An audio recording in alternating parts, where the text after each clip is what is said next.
은혜를 기억하면서 이 시간 감사하면서 기도했으면 좋겠습니다. 하나님, 지난 한 주간도 이렇게 채워주시니 감사합니다. 지난 한 주간도 나를 이렇게 지키시고 보호하시니 감사합니다. 하나님, 지난 한 주간도 저에게 이런 것들을 허락하여 주시니 감사합니다. 우리가 하나님 앞에 감사하면서 그분의 문에, 성전의 문에 들어가기를 원합니다. 감사합니다. 주님, 특별히 이 시간 주의 말씀 듣기를 원하오니 내 마음을 열어 주옵소서. 이렇게 함께 통성으로 기도하며 나가겠습니다. 기도합니다. 하나님 아버지, 감사합니다. 오늘 우리 사랑하시고 이 시간 주님 앞에 나오게 하시니 감사합니다. 무엇보다도 하나님, 감사하며 그 문에 들어가고 감사하며 그 궁정에 들어가기를 원합니다. 감사하며 하나님의 임재 앞으로 나아가기를 원합니다. 한 주간 동안도 하나님을 지켜주시고 보호하시고 날마다의 삶 가운데서 주님 지켜주시니 감사합니다. 하나님, 감사가 나의 고백이 되게 하시고 날마다 주의 은혜를 기억하며 하나님 주님 앞에 고백하며 찬양하는 삶이 될 수 있도록 하나님 아버지여 인도하여 주옵소서. 이 예배가 어떤 예배가 되어야 될까요? 하나님 앞에 감사하는 예배가 될 수 있도록 인도하여 주시옵소서. 주의 말씀 듣기를 원합니다. 내 마음을 열어주시기를 원합니다. 주의 말씀이 온전히 증거되게 하시고 부족한 종을 세우셨는데 하나님 친히 말씀 증거하시는 복된 시간 되게 도와주옵소서. 하나님 감사합니다. 우리를 불러주시고 하나님 예배할 때에 감사하는 마음을 허락하시고 주의 은혜를 기억할 수 있도록 도우시니 감사합니다. 드려진 물질을 주님이 축복하시고 하나님 나라 위에서 많은 영혼들을 구원하고 또 많은 영혼들을 주님 믿음 안에서 세우는데 주님이 친히 사용하여 주옵소서. 이 시간 주의 말씀 듣기를 원합니다. 우리의 마음을 엽니다. 하나님 성령님 역사하시고 말씀이 깨달아지게 하시고 그 말씀이 나에게 주시는 말씀으로 오늘 받아질 수 있도록 성령님 역사하여 주옵소서. 예수님의 이름으로 기도드렸습니다. 아멘. 다시 한번 반갑습니다. 오늘 또 우리 귀한 분들이 우리 예배에 함께 참여하셨는데 우리 함께 레코그나이즈하고 함께 환영하는 시간 갖도록 하겠습니다. 우리 신정수 집사님, 또 세라 집사님 아드님 되는 우리 조셉 형제가 왔어요. 예배당에서 보는 거 처음인 것 같아요. 우리 환영의 박수. 조셉, 브라더 조셉, 웰컴. 그 다음에 우리 양지수 전도사님, 또 이은영 전도사님 큰따님 되죠. 우리 양다은 자매, 우리 한국에서 있다가 지금 왔는데 환영합니다. 자, 뒤에 있습니다. 반갑습니다. 우리 교회는 다들 멋진 사람, 예쁜 사람들만 와요. 하나님께 감사합니다. 자, 오늘 우리 함께 나누실 말씀 창세기 6장입니다. 창세기 6장 우리 11절부터 함께 보겠습니다. 창세기 6장 11절부터 7장 1절까지 한번 봅니다.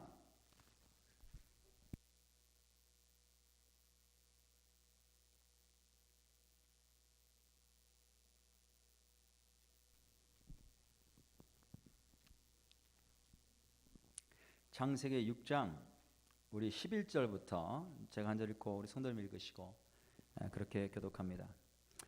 그때 온 땅이 하나님 앞에 부패하여 포악함이 땅에 가득한지라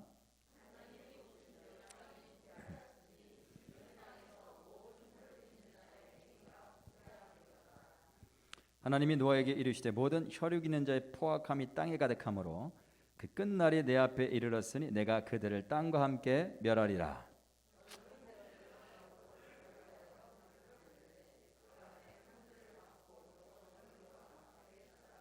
내가 만들 방주는 이러하니 그 길이는 300규빗, 너비는 50규빗, 높이는 30규빗이라.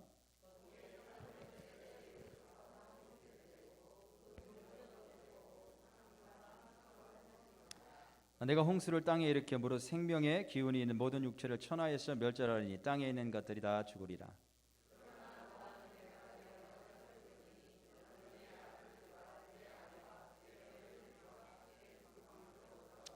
혈육 있는 모든 생물을 너는 각기 암수 한 쌍씩 방주로 이끌어들여 너와 함께 생명을 보존하게 하되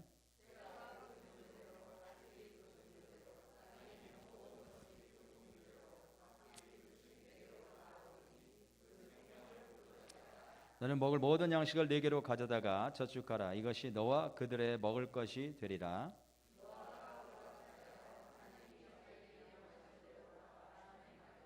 우리 7장 1절 함께 다 읽습니다.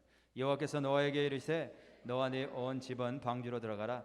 이 세대에서 네가 내 앞에 의로움을 내가 보았음이라. 아멘.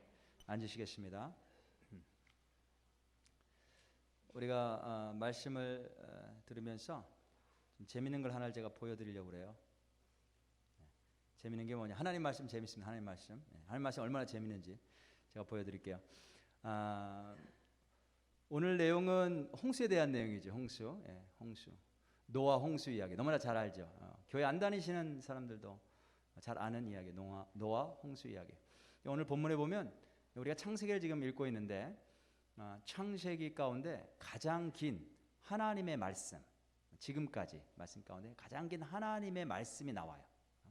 근데 그 말씀의 내용이 이제 13절부터 21절까지 계속 하나님 말씀하시는데 노아에게 그 내용이 뭐냐? 크게 두 가지 주제를 가지고 말씀하세요. 하나는 심판, 또 하나는 구원이에요.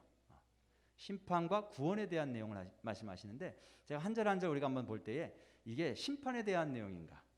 아니면 이게 구원에 대한 내용인가? 한번 우리가 한번 확인해 보는 시간을 좀 갖도록 하겠습니다. 그래서 심판에 대한 내용은 제가 퍼플 색깔로, 보라 색깔로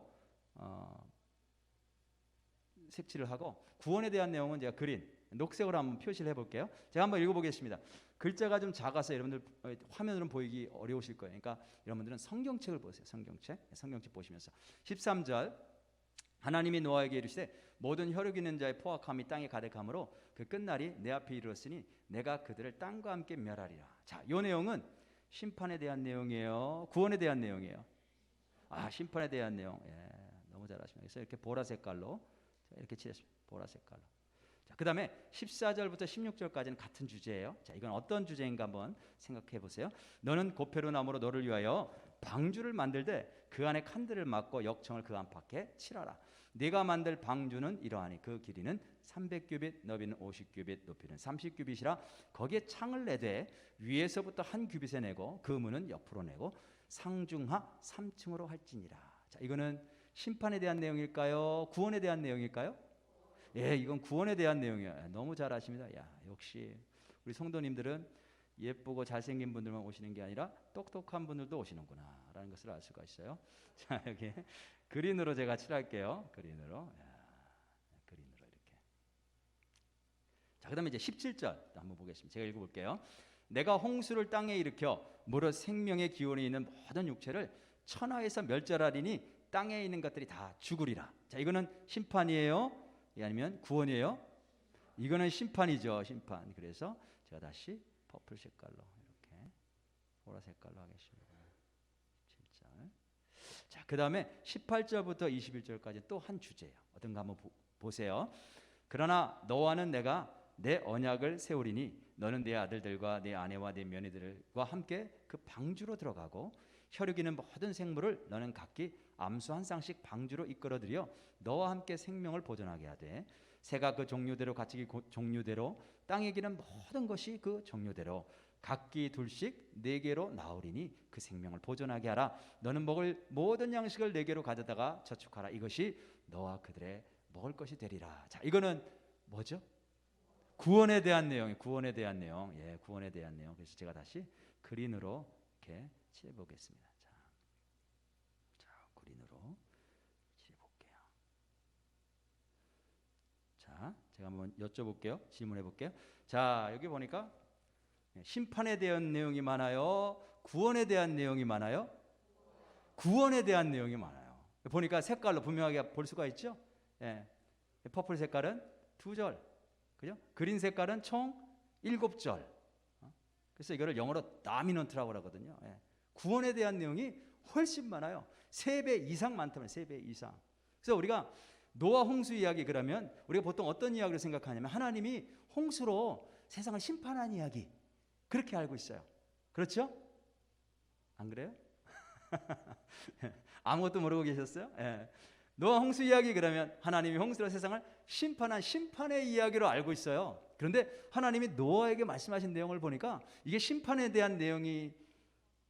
아니면 구원에 대한 내용이에요? 심판에 대한 내용도 있죠. 그죠? 구원에 대한 내용도 있고. 그런데 주 하나님의 목적은 심판이 아니라 구원이라고 하는 사실을 우리가 알 수가 있어요. 성경이 그거를 말씀해 주고 있는 거예요. 그죠? 재밌죠? 저는 이런 거 발견하면 되게 재밌는데 재밌어. 이게 하나님의 마음이에요. 세상을 볼 때 죄에 대한 심판도 물론 있지만 사실은 그렇게 죄에 대한 심판을 하시는 이유가 뭐냐면 하나님의 백성들, 예수 그리스도 안에서 의롭게 된 하나님의 자녀들을 구원하시는 게 하나님의 마음이다라는 거죠. 그래서 우리가 이 마음을 이해하면 우리도 마찬가지로 우리가 사람들과 관계 속에서 이렇게 보면 사람들의 부족함도 보이고 잘못한 것도 분명히 보여요. 근데 그런 걸 볼 때 우리의 마음이 어떻게 되냐면 그런 분들을 회복시키고 그런 분들을 바로 세워주려고 하는 마음이 그런 사람들을 비난하고 정죄하는 마음보다 더 커야 된다라고 하는 것을 오늘 말씀을 통해서 먼저 우리가 알 수 있어야 될 줄로 믿습니다. 그래서 오늘 본문 말씀은 크게 두 가지 주제를 가지고 있어요. 세상을 심판하신 내용, 그 다음에 그 중에 의로운 사람을 구원하신 내용이 있어요. 방주로 구원하신 내용이 있어요. 그 두 가지 주제인데 한 가지씩 우리가 함께 말씀을 살펴보려고 합니다. 먼저 심판에 대한 메시지부터 한번 보겠어요. 자, 하나님이 세상을 왜 심판하시나? 하나님 사랑의 하나님이요 구원의 하나님이신데 왜 세상을 이렇게 무섭게 심판하실까? 11절부터 12절까지 한번 볼까요? 11절부터 12절. 그때 온 땅이 하나님 앞에 어떻게 했대요? 부패하여 부패했대. 이 부패라는 말이 얼마나 그 당시에 그 세상이 얼마나 부패했으면 세 번 반복해요. 부패하여 포악함이 땅에 가득한지라 하나님이 보신즉 땅이 부패하였으니 이는 땅에서 모든 혈육 있는 자의 행위가 부패함이었더라. 부패. 우리 팬데믹이 한창일 때에 이제 처음에는 교육관을 지금은 사용하지만 교육관을 사용하지 않았어요. 사용하지 않으니까 전기를 꺼놨단 말이죠. 근데 그 안에 냉장고가 있었다는 사실을 미처 알지 못했던 거예요. 냉장고를 전기를 꺼놓으니까 냉장고가 어떻게 됐어요? 그 안에 음식들이 있었어요. 그게 여름을 지나면서 이 그 안에서 부패했던 거예요. 부패. 썩었던 거예요. 특별히 냉동실에는 아이스크림, 아이들이 좋아하는 아이스크림 몇 박스가 있는데 그게 터졌어요. 안에서. 부글부글 끓다가 터져가지고 온통 그냥 다 퍼졌는데 그게 썩고 곰팡이가 나서 심히 부패한 거예요. 애들 가운데 이 호기심을 누르지 못하는 아이들이 슬그머니 그 교육관에 들어가서 냉장고에서 먹을 걸 꺼내려고 보다가 기겁을 하고 나왔어요. 나중에 그 사실을 알고 우리가 그 냉장고 안이 심히 부패하였음을 보고 어떻게 했을까요? 그 냉장고를 버려버렸어요. 왜냐하면 아이들이 모르고 그 문을 열었을 때 그것이 얼마나 위험한지 알기 때문에 아이들이 큰 병에 걸릴 수도 있고 심지어는 생명을 잃을 수도 있는 거예요. 질병에 걸려서. 그래서 그거를 즉시로 갖다 버리고 그 다음에 제가 직접 마스크를 몇 개씩 끼고 그 안에 들어가서 창문을 다 열고 소독을 계속 몇 시간 동안 하고 한 일주일쯤 지나서 그 다음에 들어갈 수 있도록 했단 말이죠. 이게 부패. 썩어서 사람의 생명을 위협하는 것. 이게 부패란 말이죠. 사람들이 부패하니까 그 다음에 포악함이 땅에 가득했다고 말씀하세요. 이것도 두 번이나 반복해서 말씀하고 계세요. 11절에 보니까 그때에 온 땅이 하나님 앞에 부패하여 그 다음에 포악함이 땅에 가득한지라. 13절에도 보면요. 하나님이 노아에게 이르시되 모든 혈육 있는 자의 포악함이 땅에 가득함으로. 포악함이 땅에 가득했다. 저희 집에 그 이제 펫이 물고기 2마리가 있다고 제가 말씀드렸죠. 물고기 2마리. 근데 원래는 3마리였어요. 3마리. 노란색, 옐로우, 그린, 그다음에 퍼플 이렇게 3마리. 3마리를 사가지고 왔는데 며칠 있다가 한 마리가 죽었어요. 그린, 이름이 그린인데 그린이, 옐로이, 퍼플리 이런데 그린이가 죽은 거야. 며칠 안 지나서 얘가 왜 죽었을까? 우리가 뭘 잘못했나? 아니면 특별히 약한 놈인가? 원래 병들은 걸 사왔나? 어쨌든 한 놈이 죽었어. 처음에는 약해서 죽은 줄 알았어요. 근데 나중에 알고 보니까 퍼플리가 이게 암컷이에요. 암컷. 그 다음에 옐로이가 이게 수컷이에요. 수컷. 그러니까 제가 지금 생각해 보면 수컷들 간에 싸움이 있었던 거예요. 그 이틀 동안에 암컷을 하나 차지하려고. 그래서 한 놈이 또 한 놈을 때려서 죽였어. 물고기가. 모든 여기 뭐라 그래요? 모든 혈육 있는 자의 행위가 부패했다. 야, 물고기도 이렇게 속이 부패해가지고 그 포악함, 바이런스에 바이런스. 하나를 죽이는 거예요. 자기가 살기 위해서, 암컷을 차지하기 위해서. 그렇게 세상이 부패했다는 거예요. 인간이 얼마나 부패했고 폭력적인지 우리는 신문을 보면 너무나 잘 알고 있어요. 신문을 보면 다 나라가 둘로 나뉘어져서 미국도 그렇고 한국도 그렇고 상대방을 비난하고 어떻게 해서든 무너뜨리려고 하는데 정말 정의를 위해서 그러는 게 아니에요. 자기 정치적인 파워를 얻기 위해서 상대방을 죽이려고 하는 거죠. 폭력, 바이올런스. 영화를 봐도 알아요. 할리우드 영화 폭력이 없으면 절대로 아무도 보지 않아요. 아이들이 보는 영화조차도 폭력이에요. 때려 눕히는 거예요. 이런 폭력이 직장 안에서도 만연하고 심지어 학교 안에서도 만연하고, 저는 신학교를 나왔는데 신학교 안에서 교수들 사이에서도 폭력이에요. 폭력. 주먹으로 때리는 게 아니라 다른 사람을 무너뜨려야 내가 올라가니까. 가정 안에서도 폭력이에요. 가정 안에서. 여러분들 가운데 배우자에게 소리 안 지르신 분 한번 손 들어보세요. 소리 확 질러 그냥. 폭력의 바이런스. 성경은요 위협하지 말라고 말씀하세요. 위협하지 마라. 위협하지 마라. Don't threaten. 근데 우리는 소리쳐가지고 위협을 한단 말이에요. 인간이 부패했다는 거예요. 인간이 부패했다. 그러면 썩은 물고기가 있으면요, 그거 어떻게 해요? 한 마리가 죽었어 어항 안에서. 그거 어떻게 해요? 내버려둬요? 그러면 그게 썩어서 다른 물고기도 죽거든요. 얼른 거 치워버려야 돼요.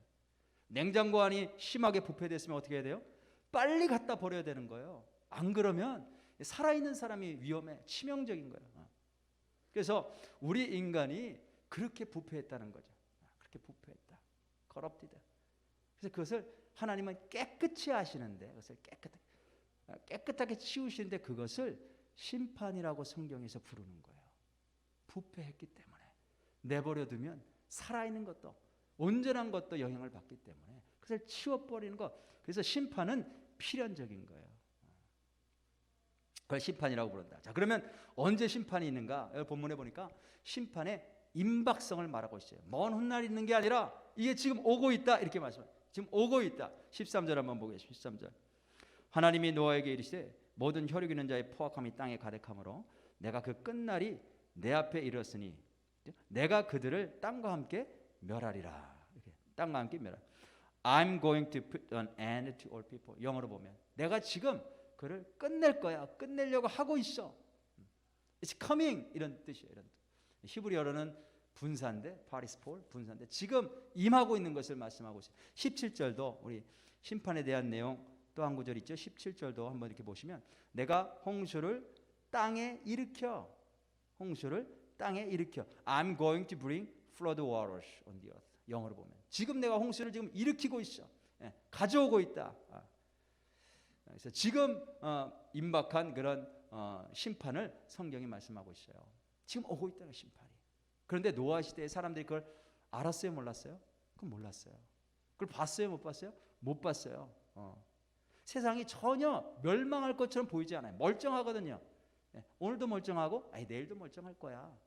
무슨 심판이 있어? 지금 이렇게 세상이 잘 돌아가고 있는데. 그렇기 때문에 우리가 상상할 수 있는데 노아가 심판이 오니까 지금 방주를 만들어야 된다. 막 방주 만들 때 틀림없이 사람들이 비웃었을 거라고요. 무슨 심판이야 이렇게 마른 하늘에. 근데 지금도 마찬가지예요. 지금도 성경은 우리에게 마지막 심판을 말씀하고 있어요. Final judgment is coming. 반드시 온다. 근데 사람들은 믿지 않는 거예요. 근데 이 심판이 멀리 있느냐? 그게 아니라 성경은 뭐라고 말씀하시냐면요. 이제 오고 있다는 거예요. 이제 오고 있다. 임박성을 말씀하세요. 그리고 그 심판은 분명히 임할 것을 말씀하고 있어요. 반드시 임한다. 17절 다시 한번 보시면요. 내가 홍수를 땅에 일으켜 지금 오고 있는데 무릇 생명의 기운이 있는 모든 육체를 천하에서 멸절하리니 땅에 있는 것들이 다 어떻게 해요? 죽으리라. Everything on earth will perish. will perish. 반드시 이거를 심판의 확실성. 조금 전에는 심판의 임박성. 지금 곧 온다. 그 다음에 이 말씀은 반드시 이루어진다는 거예요. 심판이 있을 것처럼 보이지 않지만 반드시 있다. 베드로 후서에 보면요. 사람들이 그렇게 얘기한대요. 사람들이 말세에 주님의 강림하심이 어디 있느냐? 주님의 심판이 어디 있느냐? 조롱한다는 거예요. 조롱한다. 말세에 그렇게 조롱하는 사람들이 있다는 거예요. 그런데 베드로가 뭐라고 답변하냐면 이게 더딘 게 아니라 또는 이게 캔슬된 게 아니라 하나님께서는 우리가 다 구원받기를 원하셔서 회개할 때까지 기다리고 계신 것이다. 지금 하나님이 지금 막 냉장고가 썩어서 막 이게 지금 굉장히 위험한데 빨리 치워야 되는데 그럼에도 불구하고 한 사람이라도 살기 위해서 참고 있다는 거야. 기다리고 계신다는 거야. 반드시 임할 거다. 자, 그 다음에 본문에서 또 말씀하고 계신 게 뭐냐면 심판의 주체가 누구인지 분명하게 말씀하고 있어요. 다시 13절 보시면요. 13절. 하나님이 노아에게 이르시되 모든 혈육 있는 자의 포악함이 땅에 가득하므로 그 끝날이 내 앞에 이르렀으니 그 다음에 누가요? 내가 그들을 땅과 함께 멸하리라. 심판의 주체가 누구냐? 하나님이시라는 거예요. 17절도 보세요. 자, 시작이 누구예요? 내가 홍수를 땅에 일으켜. 내가 홍수를 땅에 일으켜. 심판의 주체가 누군가? 하나님이시다.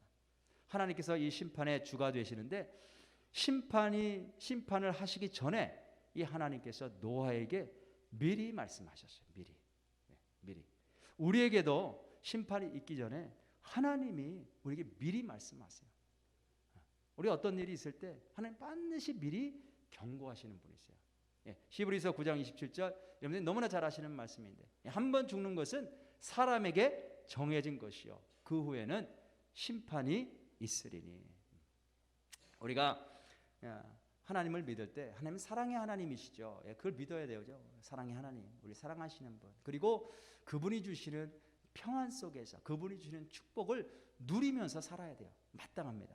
그렇게 살아야 되죠. 그런데 동시에 하나님은 어떤 분이시냐? 부패한 인생에 대해서는 반드시 심판하시는 분이라는 것도 우리가 기억하고 알고 있어야 될 줄로 믿습니다. 그걸 알고 있어야 하나님을 두려워하게 되고 이때 이 세상을 살아갈 때에 하나님의 심판을 의식하면서 살아갈 수 있어요. 제가 잘 아는 어떤 여자 장로님이 계세요. 연세가 많으세요. 근데 이분이 참 깨끗하게 연세가 되시 깨끗해. 보면 참 깨끗하시다. 그리고 신앙이 얼마나 좋으신지 늘 기도하시고 늘 예배 앞자리 와서 앉으시고 본인이 하실 수 있는 만큼 다 헌신하시고. 근데 어느 날 이분이 넘어져서 허리를 다치셨어요. 허리 다쳐서 끙끙 일어나질 못하고 이제 그 침대에 누워 계시는데 이제 식구들이 그걸 치료해 준다고 지압사 안마하는 분을 모셔왔어요. 근데 이분이 라이선스가 있는 분이 아니에요. 야매라고 하죠. 야매. 라이선스가 없는 분을 모셔가지고 지압을 해주고 이제 마사지 지압을 해주는데 이 지압하다가 허리뼈가 부서졌어. 너무 많은 프레셔로 눌러가지고 그 약한 뼈를 부서뜨려 놓고 이분은 도망가 버렸어. 그냥 사람 허리뼈를 부서뜨렸으니까 도망가셨어. 결국 이제 그분이 그렇게 누워 계시다가 다시는 일어나지 못하시고 세상을 떠나고 마셨어요. 그래서 이제 주변의 가족들 그렇고 다 아는 사람들이 궁금한 거예요. 의아한 거예요. 아니 이렇게 참 선하시고 신앙생활 잘하시고 경건하신 분을 하나님께서 왜 저렇게 마지막에 힘들게 허리에 통증을 주시고 일어나지도 못하게 하시고 저렇게 죽게 하셨을까 궁금하죠.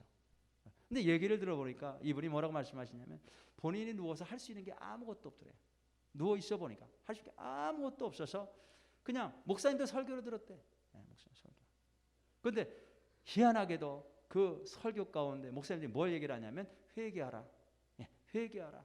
계속해서 반복했어. 회개하라. 그래서 이분이 하나님이 내가 회개하기를 원하시는구나 이렇게 생각하고 회개하기 시작한 거예요. 근데 그때 하나님께서 기도의 영을 부어주시고 회개를 하는데 심지어는 자기가 5살 때 가게 가서 눈깔 사탕 조그만 사탕 하나 훔친 것까지도 기억나게 하시는 거예요. 그래서 그거를 다 회개하게. 그리고 그렇게 다 회개하고 결국 돌아가셨어요. 돌아가실 때 정말 얼굴이 환하게 빛나는 모습으로 돌아가셨어요. 회개가 얼마나 중요한지 저는 이 간증을 들으면서 깨달아 알게 됐어요. 하나님 정말 사랑하는 귀한 딸일 텐데 왜 마지막에 이렇게 고통스럽게 하셨을까? 회개가 중요하기 때문에 깨끗하게 돼서 하나님 나라 들어가기 중요하기 때문에 그것을 허락하셨구나. 이 딸을 사랑하시기 때문에 그걸 허락하신 거구나 라고 하는 것을 제가 알게 됐어요. 더러운 죄를 가지고는 천국에 갈 수 없어요. 깨끗해야만 들어갈 수 있는데 하나님께서 그분을 그 여자 장로님을 사랑하셔서 그 죄를 깨끗하게 회개할 기회를 주신 줄로 믿습니다. 죄에 대한 심판이 반드시 있어요. 그리고 이 땅에서 우리가 그 죄를 깨끗게 할 수 있는 회개할 수 있는 기회도 하나님이 주셨다는 거죠. 미리 말씀하셨어요. 미리 말씀하셨다. 이 심판에 대한 내용. 오늘 본문에 또 그럼 구원에 대한 내용은 어떤 내용인가 한번 살펴보겠습니다. 하나님께서 세상이 부패하였음을 보시고 그에 대한 반응이 두 가지였어요. 두 가지. 하나는 뭐냐면 그 부패한 것을 깨끗하게 씻어내는 거예요. 그게 홍수 심판이에요. 깨끗하게 하는 거예요. 또 하나는 뭐냐면 의인을 구원해 내시는 거예요. 의인을 구원해 내시는 거예요. 저희 아버님이 과일을 엄청 좋아하셨어요. 저희 할아버님이 과수원을 하셨대요. 그러니까 어렸을 때부터 과일을 드셨기 때문에 과일을 너무너무 좋아하셨어요. 그래서 계절마다 과일을 사오시는데 한국에서는 괴짝이라고 그러죠. 괴짝. 박스로 사오시는 거예요. 박스로. 사과채 되면 사과를, 배채면 배를 박스째 사오세요. 박스. 그러면 막 너무 좋아하셔. 그걸 사오시면서 과일 드시 너무 좋아하셔. 그래놓고 어떻게 하셔요? 가장 먼저 하시는 게 뭐냐? 집에 가지고 오셔서 가장 먼저 그거를 바닥에 다 쏟아요. 다 쏟아요. 그리고 나서 둘로 갈라요. 어떻게 가르냐면 썩은 거, 썩지 않은 거. 어떤 건 밑에 있는 것도 썩은 것들이 있거든요. 썩은 것들은 다 골라내. 썩지 않은 거 따로 골라내. 썩지 않은 것을 다시 컨테이너에 담아서 그거를 냉장고에다 보관해 오래 먹을 수 있도록. 그리고 썩은 것부터 빨리 깎아서 그날 저녁부터 드시기 시작해요. 같이. 왜 이거 둘로 가를까요? 왜 썩은 거 썩지 않은 거 가를까요? 예, 막 운송운송 말씀하시는데 다 정답을 말씀하신 줄 봅니다. 예. 그 안 가르면 멀쩡한 것도 썩게 되거든요. 영양받아 썩게 돼. 그 부패되는 거죠.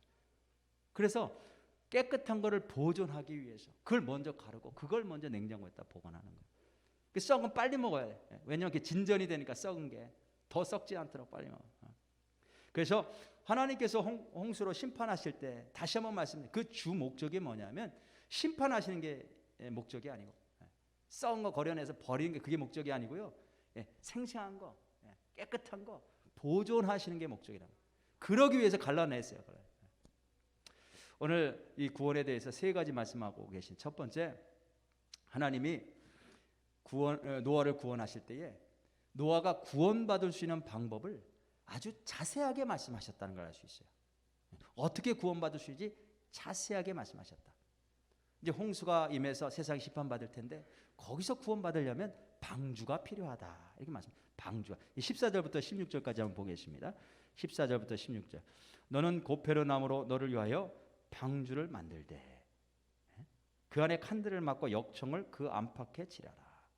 네가 만들 방주는 이러하니 그 길이는 300규빗, 너비는 50규빗, 높이는 30규빗이라. 거기에 창을 내되 위에서부터 한 규빗에 내고 그 문은 옆으로 내고 상중하 3층으로 할지니라. 하나님께서 방주를 만들 때 어떻게 만들어야 되는지 굉장히 자세하게 말씀하셨어요. 어떤 나무 종류를 말씀하셨어요. 그다음에 어떻게 방수 처리를 할지도 말씀하셨어요. 그 크기도 말씀하셨어요. 근데 구조도 말씀하셨어요. 1층, 2층, 3층 자세하게 말씀하셨어요. 더 자세하게 말씀하셨을 거예요. 그런데 이제 성경에는 다 기록할 수 없으니까 지금 요약해서 이렇게 기록하셨어요. 딱 보면 하나님이 방주를 만드는데 그냥 방주 만들라 이렇게 하시지 않고 아주 자세하게 말씀하신 것을 우리가 볼 수가 있어요. 만일 노아가 하나님께서 가르쳐 주신 대로 말씀하신 대로 그걸 다 따라하면서 하나라도 빠뜨리지 않고 그렇게 만들었다면 그는 구원을 얻었을 거예요. 또 반면에 하나님께서 말씀하신 굉장히 자세하게 말씀하시는데 그 중에 한 가지라도 소홀히 여기고 빠뜨렸다면 그가 그 홍수 심판에서 살아남지 못했을 거예요. 그래서 하나님께서는 먼저 어떻게 구원받을 수 있는지 구원받을 수 있는 방법을 자세하게 미리 말씀해 주셨다라고 하는 거죠. 자, 이 말씀대로 지금 노아가 방주를 만들 텐데 말씀대로 방주를 만드는 게 쉬웠을까요? 어려웠을까요? 네, 어려웠을 것 같아요. 네. 그 켄터키 주에 가면 노아 방주를 실물 크기로 만든 곳이 있어요.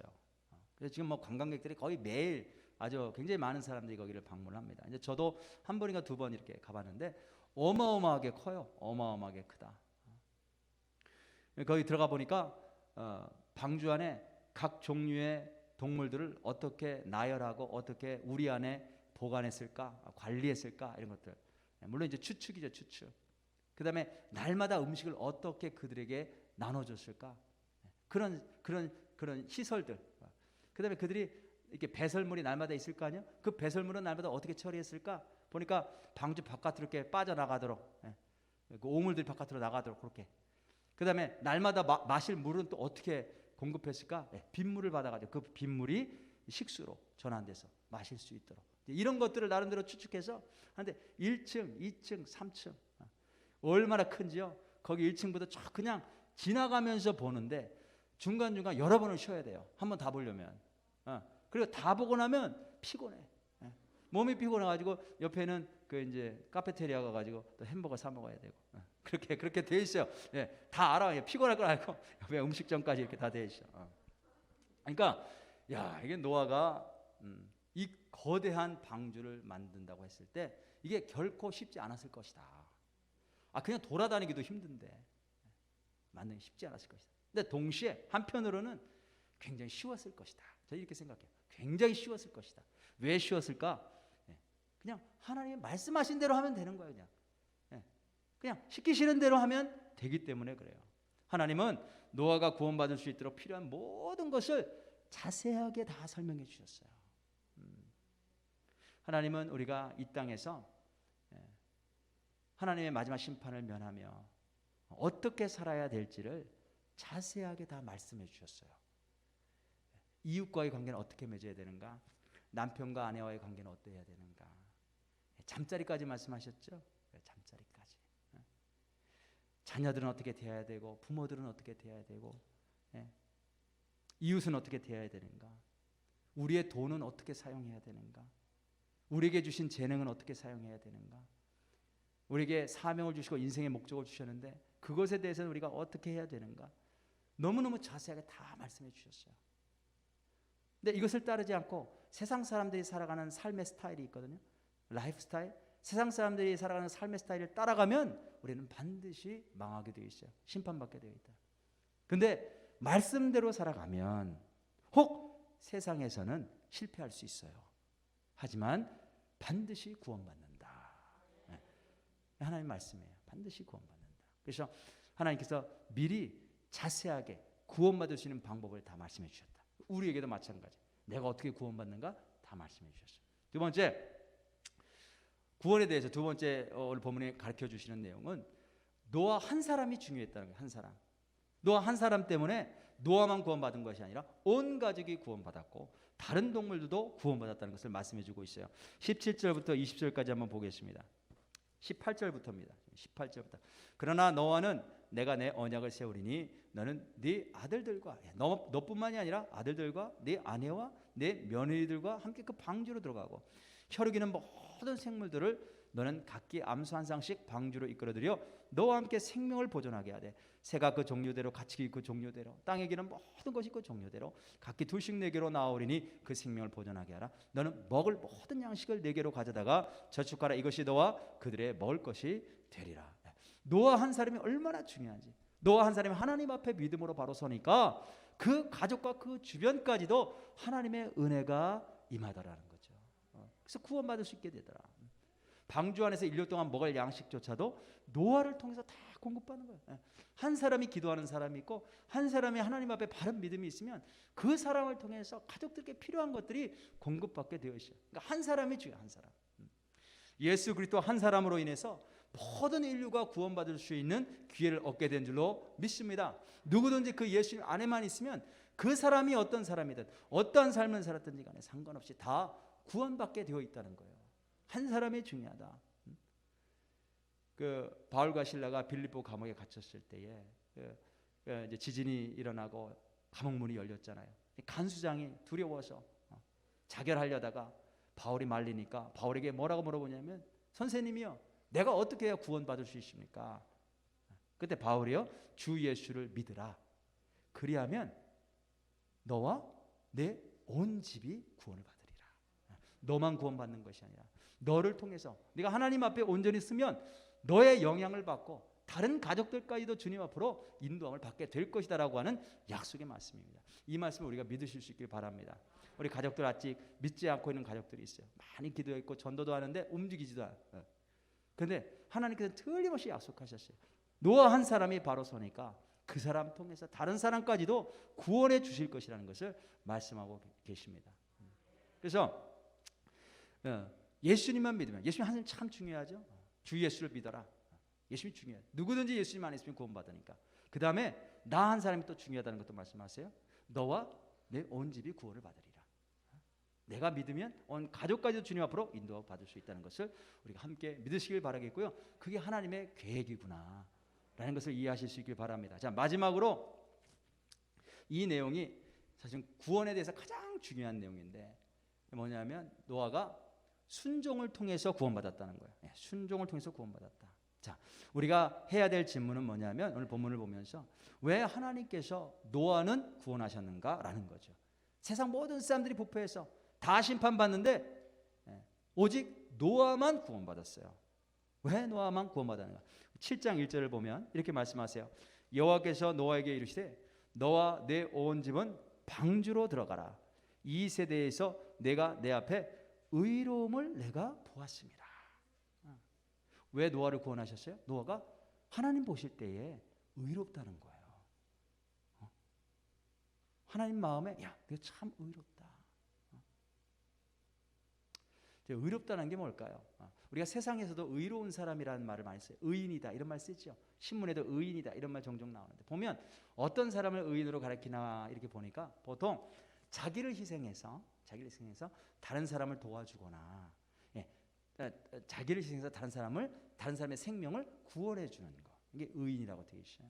세상에 그렇게 사용해요. 근데 오늘 본문에서는 물론 그것도 의인이지만 오늘 본문에서는 하나님께서 노아를 왜 의인이라고 말씀하셨는가? 하나님 눈에 의롭다는 것은 도대체 무슨 뜻인가? 보니까 그 답이요. 6장 22절에 나와요. 6장 22절. 노아가 그와 같이 하여 하나님이 자기에게 명하신 대로 다 준행하였더라. 그걸 보시고 하나님 눈에 의롭다 이렇게 말씀하시는 거예요. 다 준행하였더라. 우리 신약에 보면 로마서가 있습니다. 로마서의 내용이 뭐냐면 우리가 예수님을 믿음으로 하나님 앞에 의롭게 된다라고 하는 내용이에요. 로마서 아시죠? 근데 그 바울이 우리가 하나님을 예수 그리스도를 믿으면 하나님 앞에 의롭게 된다라고 이렇게 이제 내용을 설명을 하는데 예수님을 믿는다는 게 뭔지를 설명하고 있어요. 로마서에 보면 맨 앞에 그걸 이야기를 하고 있고 맨 뒤에 결론으로도 이야기를 하고 있어요. 그래서 로마서를 보면요, 제가 한번 읽어드릴게요. 로마서 1장 5절에 보면 이렇게 바울이 이야기를 합니다. 그로 말미암아 예수 그리스도죠, 예수님으로 말미암아 우리가 은혜와 사도의 직분을 받아 그의 이름을 위하여 모든 이방인 중에서 믿어 순종하게 하나니. 자, 이게 무슨 뜻이냐면 예수님 때문에 자기가 이방인들에게 나가서 복음을 전한다는 거예요.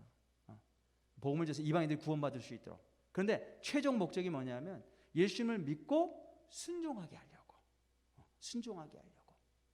그래서 진정한 믿음이란 뭐냐? 예수님을 믿는다는 건 뭐냐? 예수님을 믿기 때문에 그분이 나의 주인 되시고 나의 머리가 되시고 내 생명의 근원 되심을 믿기 때문에 그분의 말씀에 순종하게 되는 것. 그게 진정한 믿음이라는 거죠. 로마서 맨 마지막 장에 똑같은 얘기를 하고 있어요.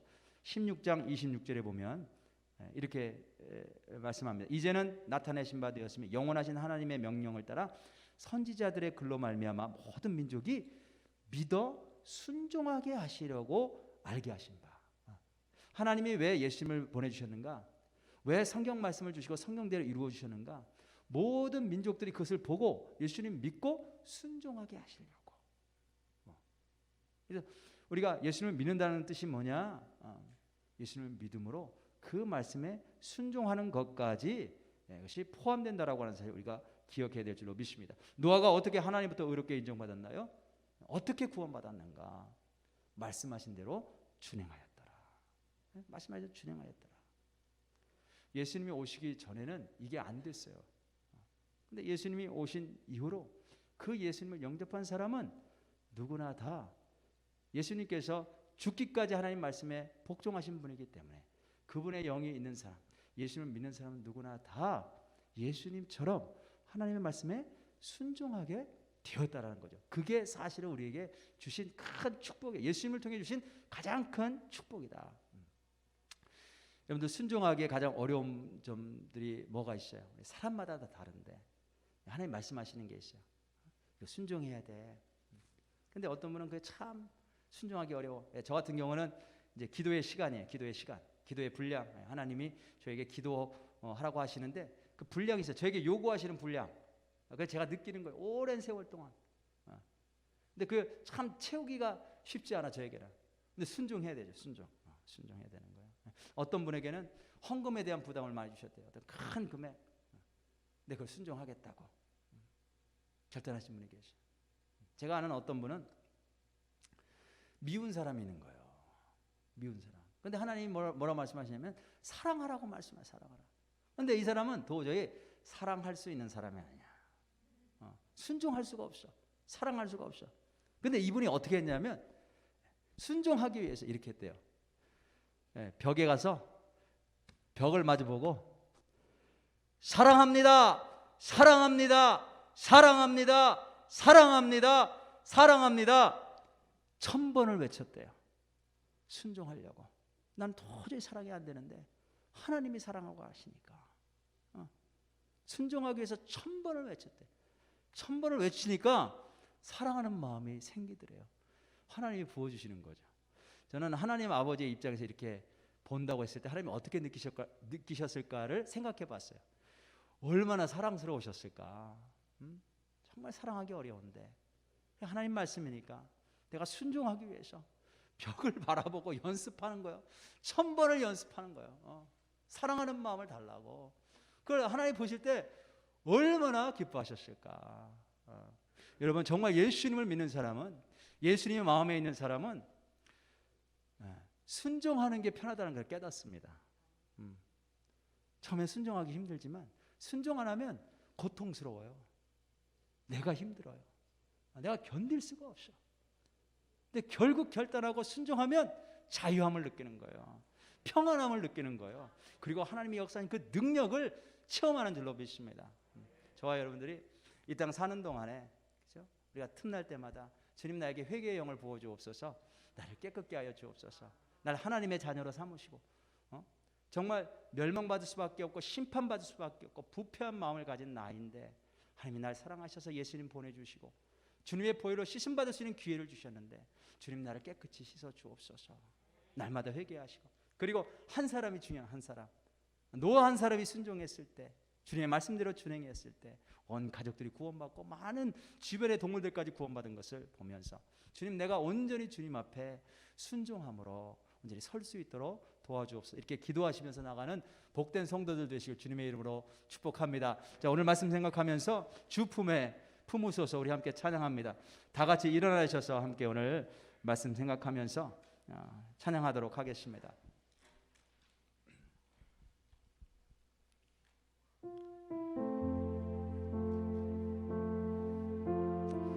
우리 찬양 가사가 나의 기도 제목, 나의 고백이 되기를 소원하면서 함께 찬양합니다.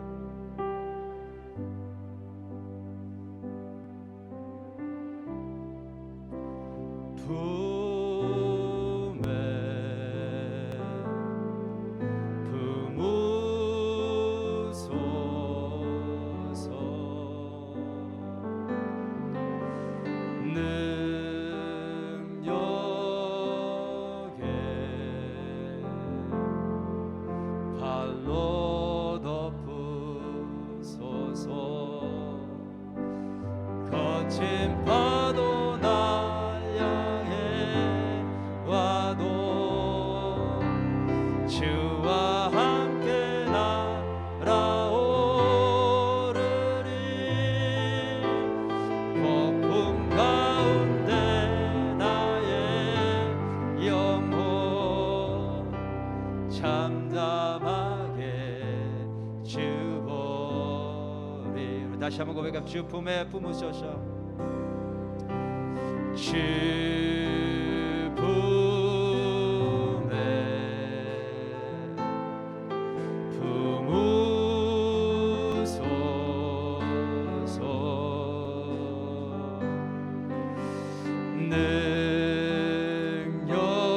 능력에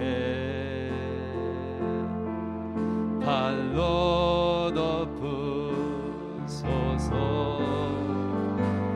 거친 파도 날 향해 와도 주와 함께 날아오르리. 폭풍 가운데 나의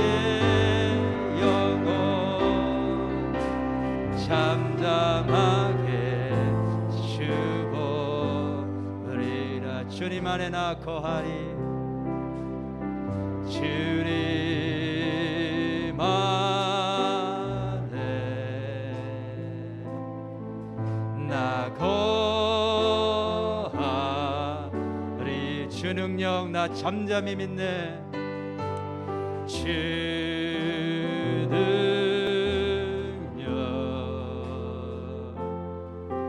나 잠잠히 믿네. 거친 파도 나 향해 와도 주와 함께 날아오르리. 폭풍 가운데 나의 영혼 잠잠하게 주보리라. 잠잠하게 주보리라. 자, 오늘 말씀 생각하면서 나에게 주신 말씀 붙잡고 함께 통성으로 기도합니다. 주님, 깨끗하게 되어야 될 줄로 믿습니다. 주님, 우리가 세상에서 더러운 것들, 먼지가 묻고 때가 묻고 하면 집에 들어가서 샤워하는 것을 기뻐하듯이 하나님, 영적으로 더러워진 것들, 주님 보시기에 하나님 깨끗하지 못했던 것들, 부패한 모습들 그리스도의 보혈로 씻음 받을 수 있도록 도와주옵소서. 하나님, 다른 사람 눈에 있는 티는 보면서 내 눈 안에 있는 들보는 보지 못하는 어리석은 인생 살지 않게 하시고, 하나님 부끄러운 마음으로 주님 앞에 나와싸우니 불쌍히 여기시고 주님의 윙으로, 주님의 날개로 덮으셔서 하나님 주님의 보혈로 씻으시고 자비로 덮어주시기를 원합니다. 이 시간에 또 하나님, 나 한 사람이 중요하다는 것을 알았습니다.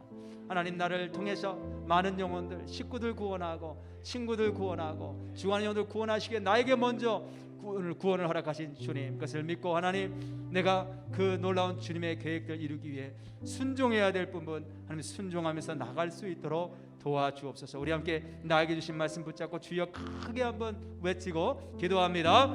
주여. 하나님 아버지, 기도하면 하나님, 나를 깨끗게 하기를 원하시는 주님, 하나님 모든 아버지 세상 심판당할 때 또 한 사람 살리시기 위해서 하나님 애를 쓰시고 그에게 하나님 아버지 자세하게 하나님 말씀하시고 그를 구원의 길로 인도하셨던 하나님, 이 시간도 하나님 나를 구원하시기 위해서 하나님 필요한 것들을 다 주신 줄로 믿습니다. 그 말씀을 붙잡고 오늘도 나아갈 수 있도록 하나님 인도하여 주옵소서. 내 속에 하나님 더러운 죄악들을 봅니다. 내 안에 하나님 아버지 주님 부끄러운 모습들을 봅니다. 긍휼히 여겨주시고 하나님 치유하시고 씻어주시옵소서. 주님의 보혈로 깨끗이 씻어주시기를 원합니다.